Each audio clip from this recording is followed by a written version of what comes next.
General options మనము update వెర్షన్లో ఏ విధంగా ఉన్నాయో చూద్దాం. ఓకేనా?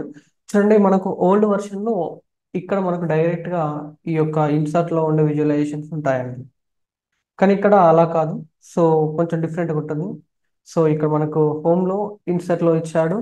తర్వాత నార్మల్గా ఇన్సర్ట్లో కూడా విజువలైజేషన్ ట్యాబ్ ఇచ్చాడు. మళ్ళీ ఇక్కడ క్లిక్ చేస్తే దీనికి సంబంధించిన విజువలైజేషన్స్ అంటే బార్ అండ్ కాలం సంబంధించినవి, లైన్ అండ్ ఏరియాకి సంబంధించినవి, వాటర్ ఫాల్ అండ్ ఫనెల్స్కి సంబంధించినవి, మ్యాప్స్కి సంబంధించినవి, and gauge and card KP and కేపీఐకి సంబంధించినవి, స్లైసర్స్కి సంబంధించినవి, లేదా టేబుల్ అండ్ మ్యాట్రిక్స్ సంబంధించిన ఏ visual artificial intelligence related visualizations కావచ్చు. సో అదర్ విజువలైజేషన్స్ కానీ మనకు ఈ విధంగా ఇవ్వడం జరిగేది.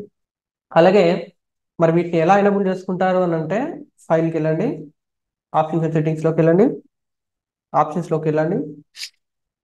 చూడండి, ఇక్కడ మనకు ప్రివ్యూ ఫీచర్స్లో ఉన్న విజువలైజేషన్ అంటే ఎన్ని ఫీచర్స్ నేను యాక్సెప్ట్ చేశాను కాబట్టి ఇవి కనబడుతున్నాయి. మరి ఈ యొక్క షేప్ మ్యాప్ విజువల్ ఇవి కనబడట్లేదు, ఎందుకంటే ఇవి నేను సెలెక్ట్ చేసి వీటిని యాక్టివేట్ చేయలేదు.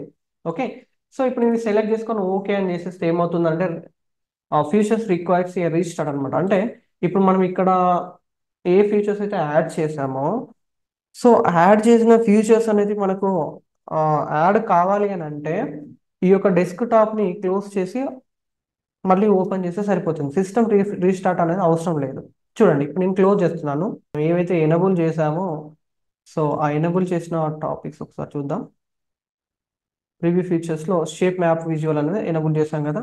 చూడండి, ఇప్పుడు మనకు షేప్ మ్యాప్ విజువల్ అనేది కనబడుతుంది. చూడండి, షేప్ మ్యాప్ విజువల్ అంటే ఇంతకుముందు 4 ఉండేది, ఇప్పుడు ఒక విజువల్ అనేది యాడ్ అయిపోయింది. అంటే మళ్ళీ ఇప్పుడు ఈ ఫ్యూచర్ అనేది మనకు ఎనబుల్లో ఉంటుంది. నెక్స్ట్ ఇక్కడ కూడా మనకు చేంజ్ చేశాడండి. సో బిల్డ్ అని చెప్పేసి ఒక ఆప్షన్ ఇచ్చాడు. సో దీంట్లో విజువలైజేషన్స్ ఇచ్చాడు, డేటాను కూడా డైరెక్ట్గా యాడ్ చేసుకోవడం ఇచ్చాడు, ఫిల్టర్స్ కామన్గా ఉంది. తర్వాత ఇక్కడ మనకు టేబుల్ అనుకుంటే టేబుల్ సంబంధించింది వస్తూ ఉంటుంది, లేకపోయింది అనుకో బిల్డ్ అంటే బిల్డ్కి సంబంధించిన వస్తుంటాయి, ఫార్మాట్ అంటే ఫార్మాట్కి రిలేటెడ్ ఆప్షన్స్ వస్తూ ఉంటాయి. కస్టమైజ్ కూడా ఇక్కడ చేసుకోవచ్చు అండి. సో కో పైలట్ కావాలంటే ఇలా ఆన్ చేసుకోండి, బుక్ మార్క్స్ కావాలంటే ఆన్ చేసుకోండి, సెలెక్షన్ పెయిన్ కావాలంటే సెలెక్షన్ ఆన్ చేసుకోండి, పర్ఫార్మెన్స్ అనలైజర్ కావాలంటే అది ఆన్ చేసుకోండి, సింక్ స్లైసర్ అంటే సింక్ స్లైసర్. సో ఇక్కడ వరకు అయితే మాత్రము ఆ, ఇక్కడ యాడ్ చేసుకున్నదానికి మనకు రైట్స్ ఇచ్చాడండి. మళ్ళీ ప్రెస్ చేస్తే బ్యాక్ వెళ్ళిపోతాం. ఓకే, సో ఇవేనండి మనకు పవర్ బి డెస్క్టాప్లో కొత్త కొత్త ఫీచర్స్ వస్తాయి. ఆ ఫీచర్స్ని అనేది ఈ విధంగా మనం ఎనబుల్ చేసి యూస్ చేయాలి. ఓకే, సో నేను ముందు క్లాసెస్ అన్ని కూడా ఈ ఒక కొత్త దాని మీదనే క్లాసెస్ చెప్తా ఉంటాను. సో ఓల్డ్ వీడియోస్ ఉన్న వాళ్ళు మాత్రం అప్గ్రేడ్ కోసం ఈ వీడియోస్ అన్ని చూడండి.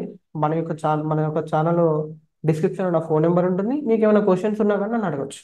ఓకే, సో ఇక్కడ కూడా మనకు డేటా కూడా చూడండి, ఇలాగ డేటా కూడా యాడ్ చేసుకోవచ్చు. మనకు కావాల్సిన డేటా అంటే ఆ డేటాని తీసుకొచ్చుకొని ఇక యాడ్ చేసుకోవచ్చు. నేను డేటా ఇంకా లోడ్ చేయలేదు కాబట్టి అలా కనిపిస్తుంది ట్యాప్ అది. Okay, thank you.